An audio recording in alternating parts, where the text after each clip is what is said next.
Hello मेरे प्यारे दोस्तों, आप सभी को मेरे यूट्यूब चैनल कहानी का खजाना में स्वागत करती हूँ। आई होप आप सभी लोग खुश होंगे, स्वस्थ होंगे। चलिए दोस्तों, आज आप सबको मैं एक नई कहानी सुनाती हूँ। मेरे ससुराल में मेरे पति और उनके बड़े भाई ही रहते थे। मेरे चेची ने 40 की उम्र में नेवी से रिटायरमेंट ले ली थी, लेकिन अभी भी वो काफी हैंडसम दिखते हैं। मेरे पति भी बहुत हैंडसम थे। शादी के बाद से ही मैंने खुद को अपने पति के नाम पर समर्पित कर दिया। हम दोनों की तो चाहते कभी थमने का नाम ही नहीं लेती हैं। बस मन करता है कि हर वक्त अपने पति के साथ ही रहूं। शादी के 2 साल हो गए थे। मेरा मन अब माँ बनने का करने लगा। पति भी चाहते थे कि मैं माँ बन जाऊं, पर ऐसा हो नहीं पा रहा था। तो हम दोनों डॉक्टर के पास गए। डॉक्टर ने बताया कि मेरे पति में कुछ कमी है, जिसकी वजह से मैं माँ नहीं बन पा रही हूँ। लेकिन मेरे पति इस बात को मानने के लिए तैयार नहीं है कि उनमें कमियां हैं। उन्होंने कह दिया, ये रिपोर्ट झूठी है, जब वक्त आएगा तो तुम खुद ही माँ बन जाओगी। मैं भी अच्छी तरह से समझ गई थी कि मेरे पति से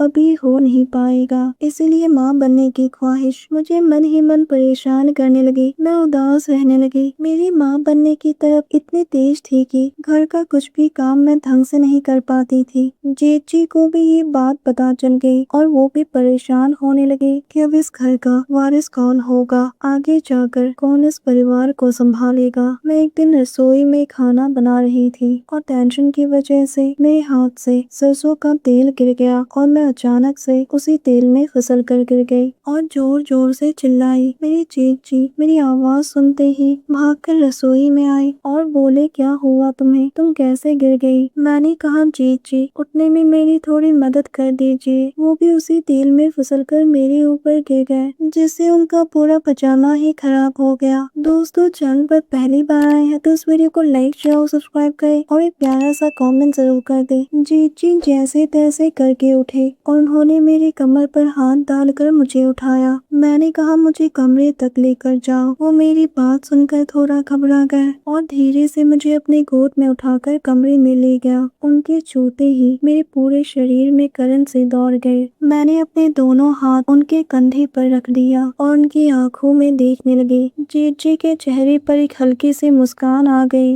उन्होंने मुझे बिस्तर पर लिटाते हुए कहा, मैं अभी डॉक्टर को लेकर आता हूँ। मैंने उन्हें रोकते हुए कहा, नहीं जीजी, रहने दीजिए, आप बस मुझे बाम ला कर दीजिए, मैं खुद ही लगा लूंगी। उन्होंने मुझे बाम ला कर दिया। मैं बाम लगाने की कोशिश कर रही थी पर लगा नहीं पा रही थी। तो उन्होंने कहा, मुझे दो कोमल, मैं ही तुम्हें बाम लगा देता हूँ। मैंने कहा, आप कैसे? रहने दो जीजी, मैं कर लूंगी। जीजी ने कहा, ऐसे कैसे रहने दूं, मैं थोड़ा मालिश कर देता हूँ, तुम्हें आराम मिलेगा। मैंने उनकी बात सुनकर हाँ में सर हिला दिया। फिर उन्होंने मेरी कमर से साड़ी के पल्लू को सरकाया। मैं थोड़ा हिचकिचा रही थी, उनके भी हाथ कांप रहे थे। वो धीरे धीरे मेरी कमर पर मालिश देने लगे। मैंने अपनी आंखें बंद कर ली। फिर उन्होंने भी शर्माते हुए कहा, कोमल, तुम्हारी ब्लाउज के हुक को खोलना पड़ेगा, तभी मैं तुम्हारी पीठ पर मालिश दे पाऊंगा। मैंने कहा, आपको जो ठीक लगे आप कर सकते हो। और उन्होंने मेरी ब्लाउज के हुक को खोल दिया। उनकी उंगलियां मेरी नंगी पीठ पर घूम रही थी। फिर धीरे धीरे उनका हाथ मेरी धड़कनों तक आ गया। मैं हल्की हल्की सिसकारियां भर रही थी।